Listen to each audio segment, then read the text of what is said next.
none of you will ever have the pleasure of meeting Robert Perry Jackson, or as I like to call him, Pawpaw. My Pawpaw was born on September 16, 1930. He grew up in the same city I've grown up in, Columbus, Georgia. Pawpaw was the type of person everyone got along with.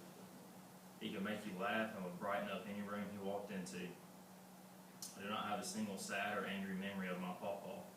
He was always there for any of his children and grandchildren. The best traits Pawpaw had was that he was always happy, loving, a role model to anyone during his lifetime, and still even now. One of the best features Pawpaw had was his ear-to-ear smile.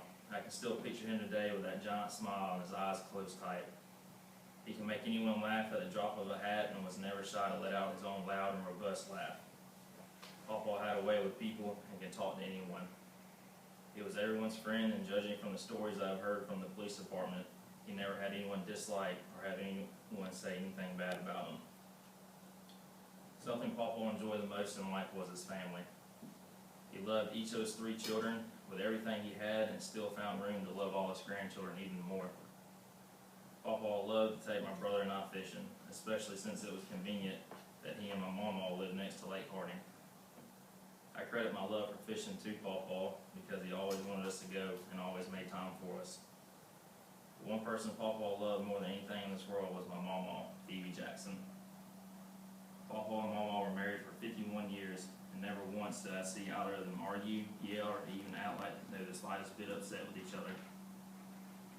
There aren't too many people these days that can say they loved only one woman for their entire life, but I know Pawpaw loved and still loves Mama with everything he has.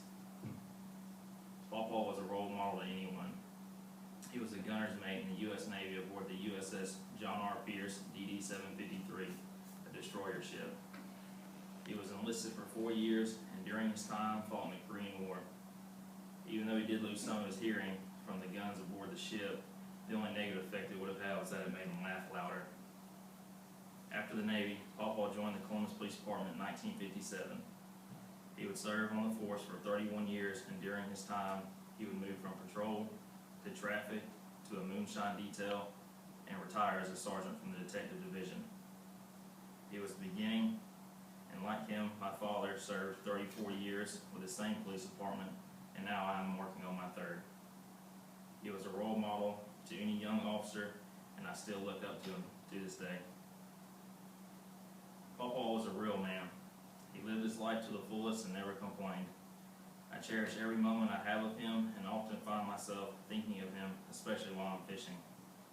Even though he has long since passed away, I know he is proud of my accomplishments and the rest of my family's accomplishments.